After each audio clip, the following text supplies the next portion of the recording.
किसी भी रूप में आप भक्ति को आप अपने घर में जोड़ के देखिए, आपका घर घर नहीं रहेगा, मंदिर बन जाएगा। जलपान में जोड़ करके देखिए, वो चरणामृत बन जाएगा। अपनी भक्ति को अपने कर्म में जोड़िए, कर्म योग बने वो, और कर्म पूजा बन जाए, ईश्वर की तरफ मिलाने वाला बन जाए। लेकिन ये सब तब संभव होगा जब आपके जीवन में श्रद्धा आएगी, क्योंकि श्रद्धा वाले लोग हैं जिन लोगों को आप ये कह सकते हैं कि जिन्होंने अपने कर्तव्य पालन करने में, सेवा करने में चमत्कार धारण किए, क्योंकि श्रद्धा से ही सेवा होगी। जिस आदमी के अंदर श्रद्धा नहीं है वो सेवा नहीं कर सकता। माँ बाप की चारपाई भारी पड़ने लग जाएगी अगर श्रद्धा नहीं है तो, और अगर श्रद्धा है तो फिर व्यक्ति श्रवण कुमार वाला रूप धारण कर लेता है। ये श्रद्धा प्रेम बन करके, आदर बनकर, पति पत्नी में प्रेम बहुत है लेकिन एक दूसरे का आदर बहुत करते हैं। शब्द है ना महिला, तो ईला अर्थ है पूजनीय का। ईला पृथ्वी को भी बोलते हैं, और ईला का एक अर्थ है पूजनीय, और महा का मतलब महानता से। अति पूज्य जो है कि जो सम्मानित की जानी चाहिए, जिसको आदर दिया जाना चाहिए। अपने घर में आदर मान एक दूसरे को देना सीख जाए तो महिलाएं तरसती हैं इस बात के लिए कि कभी पति या घर के लोग हमारे किए हुए की थोड़ी सी तो तारीफ कर दें, कुछ तो अच्छा कह दें। कोई अच्छा कहने को तैयार नहीं। बहुत खुश हो गए तो चुप हो जाएंगे, कुछ गलती कर दी तो सारे चिल्लाएंगे, एक साथ उसी की कमी निकालेंगे, क्योंकि वही लगता है गुनाहगार घर में कौन है, सिर्फ एक वही है। सबके गुनाहगार वही है। पति उसी को बोलेगा, सास ससुर उसी को बोलेंगे, बच्चे भी आके उसी को चिल्लाते हैं। थोड़ा सा दिया हुआ आदर, हाँ वैसा भी नहीं चाहिए जैसे ये बात बात में थैंक्स और सॉरी बोलने वाले लोग जो हैं, उनकी सॉरी का भी मतलब नहीं पता लगता। छोटी छोटी बातें में जो थैंक्स बोलते हैं लेकिन फील नहीं करते, इसलिए कहते ना धन्यवाद एक बार नहीं किया जाता, 3 बार बोलना चाहिए। धन्यवाद, धन्यवाद, बहुत बहुत धन्यवाद, और हृदय से। और जब सॉरी कहें तो दिल पे हाथ रखे, सॉरी, वेरी सॉरी, आदमी पूरा फील करे उसे। दूसरे को भी ये महसूस हो कि इसने गलती को महसूस किया है। तो धन्यवाद को धन्यवाद की तरह से लिया जाना चाहिए। इसलिए अगर आपके अंदर श्रद्धा है तो ये ध्यान रखना, श्रद्धा ही आपसे सेवा कराएगी। आपके ग्रंथों में जो लिखा है वो बड़ा अद्भुत लिखा है। वहां लिखा हुआ है श्रद्धया सत्यमाप्यते, सच्चाई की, सत्य की खोज में निकले हुए मनुष्य, सिर्फ श्रद्धा ही तुझे सत्य तक ले जा सकती है, नहीं तो नहीं। श्रद्धा के सहारे तो सत्य तक पहुंचेगा। श्रद्धया विंदते वसु, जीवन का कीमती मूल्यवान धन जिससे तुम्हारा जीवन धन्य हो सके, श्रद्धा से ही मिलेगा। जीवन को धन्य बनाने के लिए कहते हैं श्रद्धा ही आंख बन जाती है मनुष्य की। तैत्तिरीय उपनिषद में एक स्थान पर आया कि देवता देवता कैसे बने, तो वहां पर श्लोक है श्रद्धया देवो देवत्वम अश्नुते। देवों ने देवत्व पाया श्रद्धा से, उनके पास श्रद्धा थी, उनके पास विश्वास था, और विश्वास बना करके ही वो चले।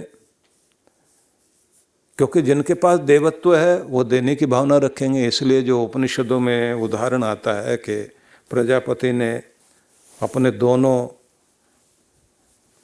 असुर को और देवताओं को बुलाया। बुलाने के बाद कहा, एक जगह तो वर्णन आता है ना कि भगवान के 3 संतान, मतलब देवता, मनुष्य और असुर, तीनों को बुलाकर द द द का उपदेश दिया।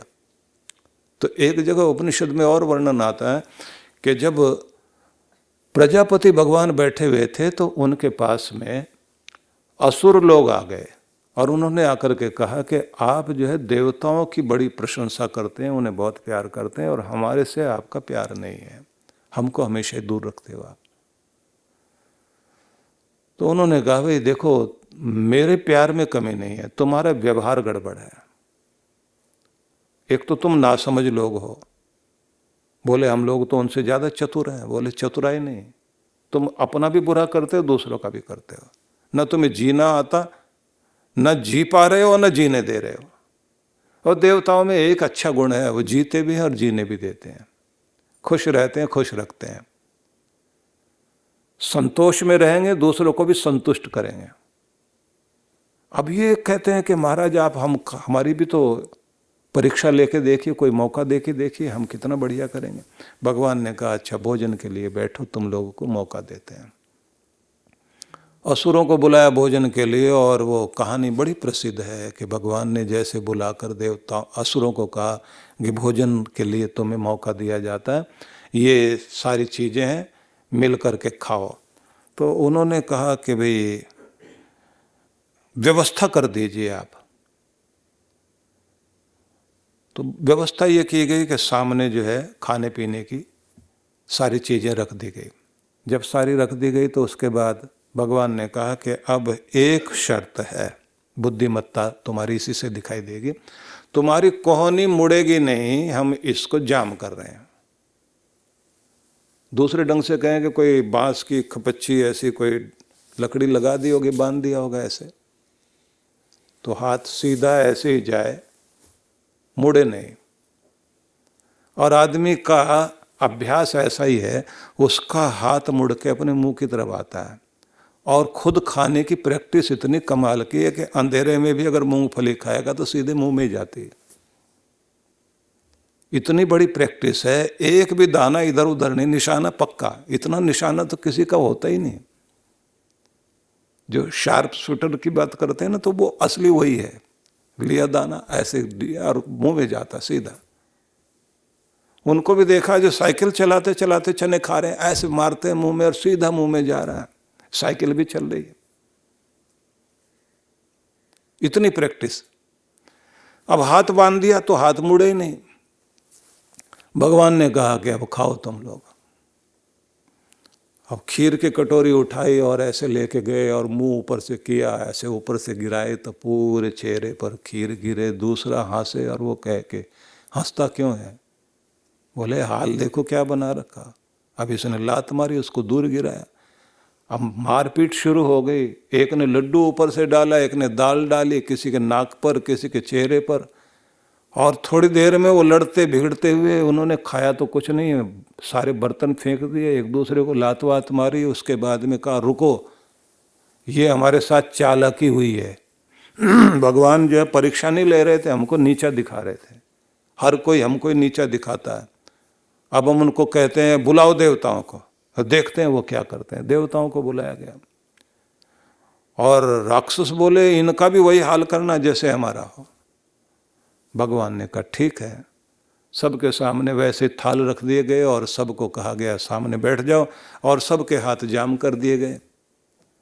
देवता लोगों ने कहा कि जिन के कारण ये आज का अन्न जल मिला है, उन प्रभु के प्रति आओ सब मिलकर प्रणाम करें। और बोले सबसे ऊपर वही है, हाथ ऊपर ले जाओ। तो सबने हाथ ऊपर लेकर गए, ऐसे हाथ सीधे हैं तो सीधे हाथ ऊपर गए और वहीं से प्रणाम कर रहे हैं। फिर ऐसे लेकर के गए और बोले दंडवत करने की तो स्थिति नहीं, बस ऐसे ही यहीं से सिर झुका लो और प्रणाम करो। अब असुर देखकर वहीं से कह रहे ड्रामा हो रहा है, अच्छा सा ड्रामा हो रहा है। चापलूस लोग हैं, देखते हैं अभी खाएंगे तब पता लग जाएगा। और फिर क्योंकि देवताओं में पहला गुण है पहले आप, लीजिए आप खाइए। चम्मच खीर की भरी, सामने वालों को खिलाई और उसने भी खिलाना शुरू किया। अब वो राक्षस समय से बोलते हैं हो क्या रहा, बोले प्रीति भोज। प्रीति भोज इसी का नाम है। एक दूसरे को खिलाकर और फिर उन्होंने इसी तरह से हाथ सामने रखे और कहा अन्न जल देने वाले मेरे प्रजापिता आपको प्रणाम करते हैं। अपने बच्चों को एक बार फिर अपने आशीर्वाद देने का मौका ढूंढा, हम बहुत आभारी हैं। अब प्रजापति भगवान ने कहा ठीक है तुम जाओ। राक्षस लोग सामने आ गए, बोले ये ट्रिक तो हम भी कर सकते हैं, हमको एक मौका दो। भगवान ने कहा कि तुम लोगों की आदत नहीं, अभी भी तुम किसी न किसी के मुंह में या नाक में चम्मच जरूर मारोगे, लड़ाइयाँ हो जाएंगी फिर, क्योंकि तुम्हारे स्वभाव में नहीं है। इनके स्वभाव में है। तुम्हारा नरक तुम्हारे कारण क्यों बनता है? क्योंकि तुम्हारे दिल में नरक बसा हुआ है। तुम मेरी संतान होकर भी मुझसे दूर क्यों हो? और उसके बाद वही मंत्र दृष्ट्वा रूपे व्याकरोत सत्यानृत्य प्रजापति, भगवान ने देख लिया, प्रजापति ने देख लिया कि दो तरह के मनुष्य इस दुनिया में हैं, जिनके अंदर झूठ देखा, चालाकी देखी, छल कपट देखा, भगवान ने उनका विश्वास छीन लिया। और जिनके अंदर सच्चाई, अच्छाई, भलाई देखी, भगवान ने उनको विश्वास दे दिया और ये कहा जाओ इसके सहारे जियो। और यही है वो श्रद्धा जिसके आधार पर इंसान ऊंचा उठा करता है। इसी से कहा गया कि तुम इस श्रद्धा के द्वारा ही सब कुछ पाओगे। और जिस व्यक्ति की अपने घर में अपने माता पिता के प्रति और सारे रिश्तों को जोड़ करके जिसकी श्रद्धा अपने गुरु के प्रति है और उस गुरु के प्रेरणा को लेकर के उसके द्वारा दी गई विधि में श्रद्धा रख करके जो नियम पूर्वक बैठने लग जाता है, कहते हैं उसे ईश्वर की कृपा पाने में देर नहीं लगती। और कभी समय ऐसा आता है कि दर्शन देने के लिए भगवान सामने समक्ष आ जाते हैं। इसलिए हरिवंश पुराण का भी एक श्लोक मुझे अच्छा लग रहा है, मैं आपको वो सुनाता हूं, जहां लिखा है श्रद्धेव सर्वधर्माणाम मातेव हितकारिणे श्रद्धा एव नृणाम सिद्धिर जायते लोकयोर द्वयोः। माता की तरह इस दुनिया में तुम्हारे लिए हित करने वाली अगर कोई चीज है तो केवल तुम्हारी श्रद्धा है। मां जो हर पल अपने बच्चे के लिए त्याग भी करेगी तो उस त्याग में भी वो दुखी नहीं होती। मैंने इसके लिए नींद कुर्बान की, मैंने इसके लिए जागी हूं, वो जाग के दुखी नहीं होती, आनंदित होती है। किसी के लिए जीना, किसी के लिए कष्ट उठाना, किसी की मुस्कुराहट के लिए अपने जीवन को दुख में डाल लेना और फिर दुखी ना होना, आनंदित होना करके, तो ऐसा रूप मां का है। त्वम हीना पिता वसो त्वम माता शतक्रतो बुभुवित है, वेदों में मंत्र है। हजारों तरह के उपकार करने वाली मां का रूप भगवान तुम ही हो। तो मां जो है श्रद्धा है, उसे कहा गया है, जिसको आप लोग श्लोक में पढ़ते हैं ना, भवानी शंकरो वंदे श्रद्धा विश्वास रूपिणो। मां पार्वती श्रद्धा है, शंकर भगवान विश्वास है। तो श्रद्धा से ही व्यक्ति को ये लोक सुधरेगा और परलोक सुधरेगा। तो इससे क्या क्या चीज़ें होती हैं, तो शीघ्रता से सुन लीजिए। श्रद्धा से ही सेवा, श्रद्धा से साधना, श्रद्धा वाला ही क्षमा करेगा, श्रद्धा वाले के हृदय में दया उपजेगी, श्रद्धा वाला संतोषी होगा, श्रद्धा वाला नियम वाला बनेगा, श्रद्धा वाला ही तप करने के लिए जाएगा, श्रद्धा वाला ही गुरु का लाडला बनेगा और श्रद्धा वाला ही परमात्मा की कृपाओं को, अनुग्रह को पाते हुए इस दुनिया में पूज्य हो जाएगा। तो इस पर भी विचार करना हमने, लेकिन हमारे पास तो समय नहीं रहा। पर मैं एक बात बताना चाहता हूँ, हमारे देश में ऐसे बहुत सारे तीर्थ हैं जिनमें किसी व्यक्ति की तपस्या और उसकी श्रद्धा का चमत्कार दिखाई देता है। पंढरपुर के बारे में आप लोग सुनते हैं, महाराष्ट्र में है, लाखों लोग जाते हैं वहाँ पर, रोज वहाँ मेला भरा रहता है। और कभी कभी तो जब पालकियाँ निकलती हैं, यात्रा निकलती है, हजारों हजारों लोग उस यात्रा में जा रहे होते हैं। लेकिन याद कीजिए उस पुंडलीक को, जिसका जीवन कालिमा से भरा हुआ था, और इतना कि ऐसा तो पतित व्यक्ति कोई होता भी नहीं। और एक समय ऐसा आया, क्योंकि माता पिता को, उसके व्यवहार के कारण माता पिता छोड़कर चले गए थे, उसने तो पत्नी का मंगलसूत्र भी ले जा करके वेश्या को दे दिया था। अपने बच्चे का, दूध पीते बच्चे का चांदी का कटोरा छीन के लेकर गया और जा करके वो भी वेश्या को दे आया था। और फिर जीवन बदला तो जब घर में कुछ भी नहीं रहा और उसकी पत्नी ने कहा, क्योंकि उसकी पत्नी बहुत अच्छी थी, उसने जो है साथ नहीं छोड़ा, तो उसने ये कहा कि जाओ, रूठ करके पिताजी चले गए हैं काशी में, उनको लेकर के आओ। और जब वो जा रहा था तो जाते जाते उसने जंगल में, रात हो गई तो रात बिताने के लिए रोशनी वाली जगह ढूंढ रहा था कि कहीं कोई रोशनी दिखाई दे तो ऐसी जगह जाकर रात बिता लेंगे। तो गया तो देखा एक जगह अग्नि जल रही है, तो वो एक यज्ञशाला थी, किसी ऋषि का आश्रम था। वहां जाके बैठ गया, खंबे के साथ सिर लगा करके सो रहा है। रात्रि में लाइट उठती है, लपट उठती है यज्ञशाला से, और थोड़ी थोड़ी राख बाहर बिखर रही है। बस वहीं वो सिर लगाए खंबे के साथ बैठा हुआ है, और अचानक उसको दिखाई दिया कि कोई आवाज़ आ रही है, कुछ महिलाएं कुछ काम कर रही हैं। रात को 2-3 बजे होंगे। देखा तो सफाई हो रही है, काला शरीर दिखाई दे रहा, 3 महिलाएं हैं, और जैसे जैसे वो सफाई करती जाती हैं उनके अंदर से कुछ परत सी उतरती है, जैसे वो पानी डाल के साफ करती हैं, उनका रंग बदलता जाता है, और एकदम वो इतने सुनहरे रंग की हो गई। ये भागता है, पीछे जाकर कहता है कि आप लोग कौन हो? और वो पीछे मुड़ के देखती नहीं, वहीं से आवाज़ देती हैं और कहती, पुंडलीक, तुम सही रास्ते पर जा रहे हो, अपने पिता को मनाओ और घर लेकर आओ, तुम्हारी दुनिया बदल जाएगी। अब ये कहता, आपको मेरा नाम कैसे पता है? बोले, हमको सब कुछ पता है। फिर एक बात मैं जानना चाहता हूँ, ये बताओ कि तुम्हारा शरीर जो है वो सोने जैसा बनता जा रहा है, तुम्हारे शरीर के अंदर से रोशनी निकल रही है, और उससे पहले तुम काली काली थी। उन्होंने कहा, तुम हमारे बारे में जानना चाहते हो? मैं गंगा, ये यमुना, और ये जो बीच वाली है ये सरस्वती है। सारी दुनिया के पाप हम लोग धोते हैं, और सारा दिन पाप धोते धोते काले हो जाते हैं, और फिर हम ऋषि के आश्रम में यहाँ आते हैं, यहाँ सफाई करते हैं। यहाँ सेवा करने से जो है ना, हमारे अंदर की कालिमा दूर हो जाती है। हमें भी तो अपने को पवित्र करना होता है ना। जैसे अपने यहाँ कहा जाता है कि हर व्यक्ति को जिंदगी में हर साल कोशिश करनी चाहिए चांद्रायण तप करे, नहीं तो जीवन में 2-4 बार तो जरूर करे ना, जिससे उसके अंदर शोधन हो सके, पूरा पवित्र हो सके। अब वही पुंडलीक है जो पिता को मना करके लेकर के आया, और उसके बाद में अपने घर में बैठा है और अपने पिता की सेवा कर रहा है, और कृष्ण भगवान दर्शन दे गए। और फिर उसके बाद जब उन्होंने दर्शन दिए, कमर में ऐसे हाथ लगाकर खड़े हुए हैं कृष्ण भगवान,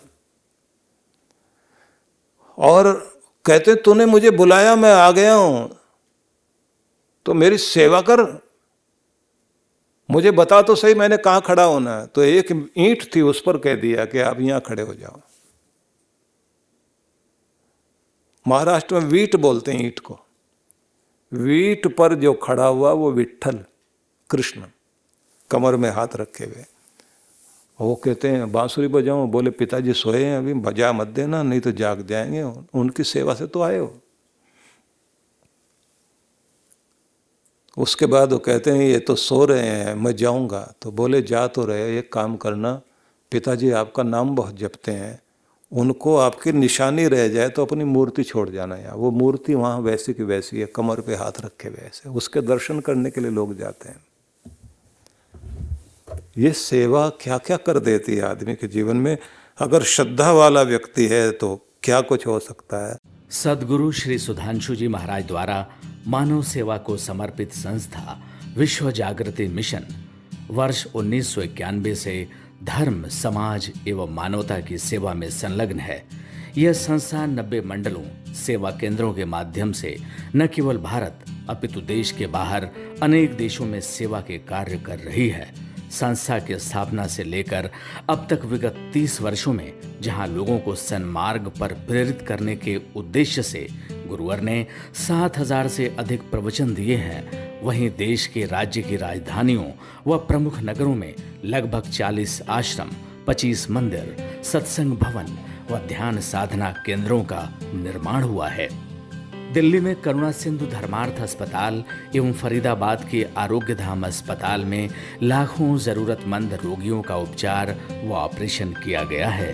अनाथ गरीब बच्चों के लिए सूरत में अनाथाश्रम, दिल्ली एवं कानपुर में गुरुकुल, फरीदाबाद में ज्ञानदीप विद्यालय, मुरादाबाद में सृजन प्राइमरी स्कूल, झारखंड के रुक्का खूंटी गांव में आदिवासी बच्चों के लिए 2 पब्लिक स्कूल समेत दिल्ली में उपदेशक महाविद्यालय भी बनाया गया है। इन शैक्षणिक संस्थाओं में लगभग 2500 बच्चों को शिक्षित व संस्कारित किया जाता है।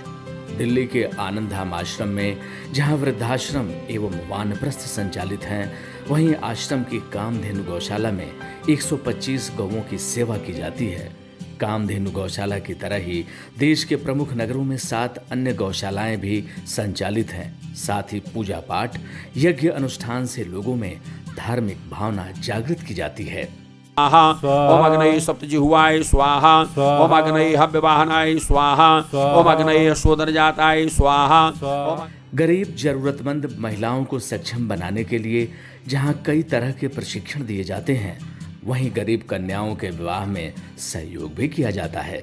प्राकृतिक आपदा जैसे कि बाढ़, भूकंप, तूफान आदि में जहां मिशन द्वारा प्रधानमंत्री राहत कोष में सहयोग किया जाता है, वहीं जैसे वर्तमान में चल रही महामारी कोरोना संकट काल में जरूरतमंदों को भोजन, राशन किट व सांसों के संकट से जूझ रहे जरूरतमंद मरीजों को देश विदेश से मंगाकर ऑक्सीजन कंसंट्रेटर बांटे गए। मानव सेवा को ईश्वर भक्ति मानते हुए सेवा परमो धर्म के भाव से विश्व जागृति मिशन के सेवा कार्य निरंतर जारी हैं। आइए मिशन के सेवा पथ पर बढ़ते कदमों में कदम से कदम मिलाकर चलें और मानवता की सेवा में दान सहयोग कर पुण्य के भागीदार बनें।